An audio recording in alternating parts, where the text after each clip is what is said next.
What's good, YouTube? It's your boy, Blue Blood Sports TV, back at y'all with another one. So, many people have sent me videos and people have sent me messages, and they said, regards to the video I did and the photos I did and the photos of and the video of former unified 3-belt WBA, WBC, IBF welterweight world champion superstar boxer Errol the Truth Spence Jr. Errol Spence Jr. is now 28 wins, 1 loss, no draw, 22 big wins by way of knockout. As we know, Errol Spence is 33 years of age, 5'9.5" with a 72-inch arm reach. Errol Spence is coming off of suffering the first loss, which is important here, the first loss of his career. July 29th, Las Vegas, Nevada, T-Mobile Arena, as he took on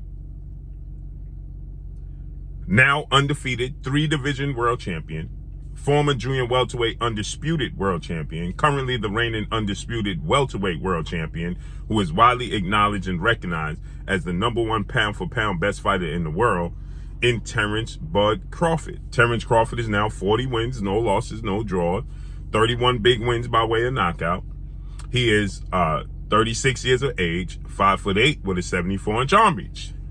They fought in a highly anticipated mega showdown, an undefeated, undisputed welterweight showdown, historic event, historic time, historic fight, because why? History was on the side of there's never been a 4 major sanction belt welterweight world champion in the history of the sport of boxing.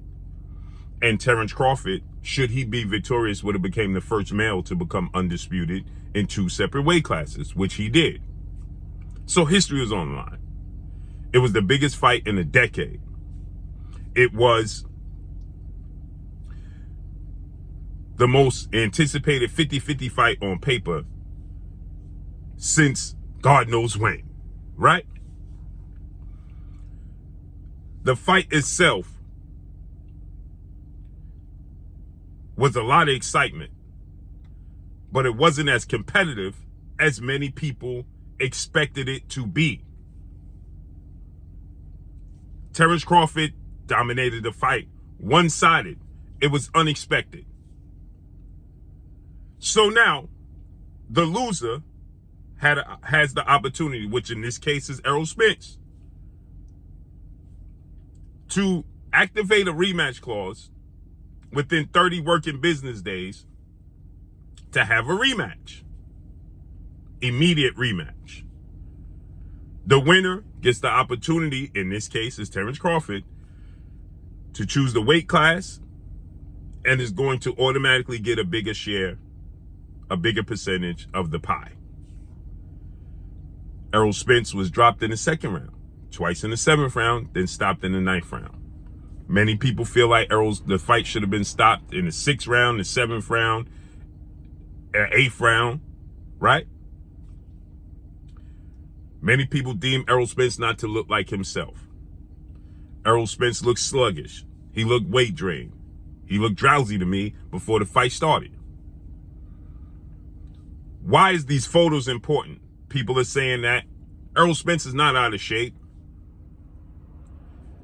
By the normal person's standards, he's not out of shape.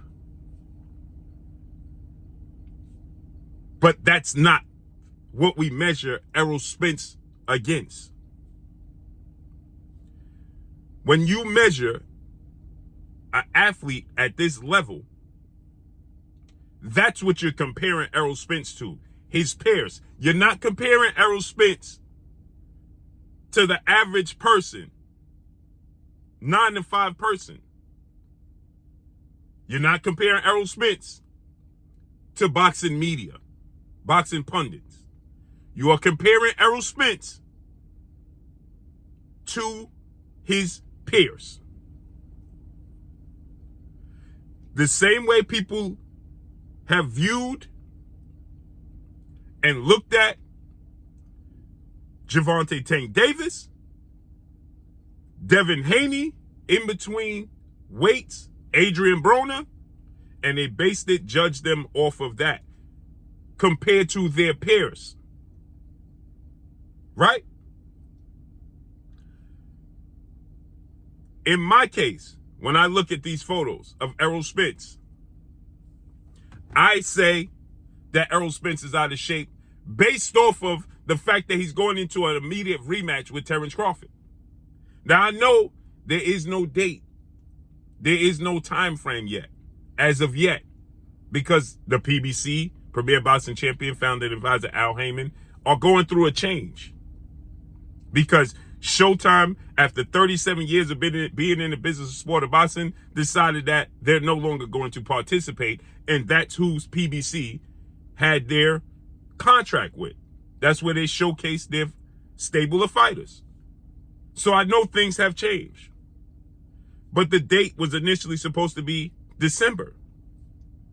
And we are not comparing Errol Spence photos and video to the average person. I can't stress that enough. We're not comparing Errol Spence photos to the average fighter, because he's not the average fighter. Errol Spence is one of the pound for pound best fighters in the world. You're not comparing Errol Spence body and photos and videos to any old fighter.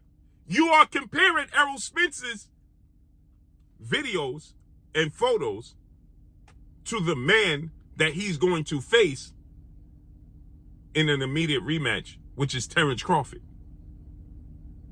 And based off of the outcome of the first fight, the expectations of Errol Spence currently right now, again, like I said in the video, I don't expect him to be in fight night shape, but you just expect him to be a lot leaner. Did I say that he was fat? No. I said in comparison to where Terrence Crawford is, and in comparison to what Errol Spence once was, and what we know he can be, he's out of shape. He's out of shape based off of that. And again, like I said, we don't know how long ago the video came out, how long ago the video was filmed. It just came out. But in comparison, your expectations after witnessing the performance that you witnessed, and based off the fact that Errol Spence himself stated that he wants the rematch to take place at 154. Hence, it's not easy to do 47. And the fact that the fans got upset when the reports came out that Terrence Crawford was going to push for the fight to be at 147, and Terrence Crawford didn't even say it. Everybody got upset and said Terrence Crawford was a snake because they know Errol Spence. He knows Errol Spence can't make 147. Well, we are comparing Errol Spence body to Terrence Crawford body. When you compare the winner in the fight body right now ahead of the rematch, and the loser of the fight body right now ahead of the rematch, you expect the loser's body to look like the winner's body because he lost and he got some changes to make and some adjustments to make. Time is not on his side. Time is not of an essence for Errol Spence. So we're not comparing. If Errol Spence is a slob, he's not. Again, like I said, you can see the definition in his arm. Look at the video I made. You can see the definition in his arm. It's muscularity. But that doesn't have anything to do with if he's in fighting shape to fight at 154. That's where the difference lies. Is he out of shape compared to what you see from Terrence Crawford right now, who, again, has a six-pack? And again, I have people saying, hey, why are you judging a man with his shirt off? That's what you do because they are boxers. When they fight, they don't have on shirts. When they get in the weigh-in, they don't have on shirts. When they training, 9 times out of 10, a lot of them don't have on shirts. So you judge them based off of how they look on the, say it again, the scale. That's right. When they get on the scale, you're judging them based off of what? Say it again. How they look on the scale. That's right. They ain't got no shirts on the scale. As a matter of fact, before they get on the scale, they make sure they take everything off. The person who's weighing them, make sure they take off everything before they get on the scale. So if we're going to judge them when they get on the scale, we're going to judge them when they're in the ring with no shirts on, then you should judge them leading up into that, because that's an indication of the lifestyle that they live in before they get to the training camp. That's why you judge them with no shirt on at this time. So, based off of expectations of Errol Spence, that's why he's deemed out of shape. That's why. Because you would expect Errol Spence right now, based off of the outcome of the fight, to be tucked away in hibernation and only focusing on Terrence Crawford and getting the victory. But again, like I said in the video, maybe Errol Spence knows something we don't. And that simply he knows that that wasn't me. And now I don't have to go through all of that, because I could be my normal self and beat Terrence Crawford. We will find out. Because Errol Spence is not going to back away from the rematch. And that's all I got for y'all. Make sure you hit the like button. Drop a comment in the comment section. Let me know what y'all think. Y'all already know what it is. It's your boy Blue, Blue Blood Sports TV. Hate, like, comment, and subscribe. You haven't subscribed, hit the subscribe button, hit the like button, hit the bell icon to get all the new notifications. Follow me on Instagram at Blue Blood Sports TV, all one word. So all I got for y'all. I'm gone. Peace.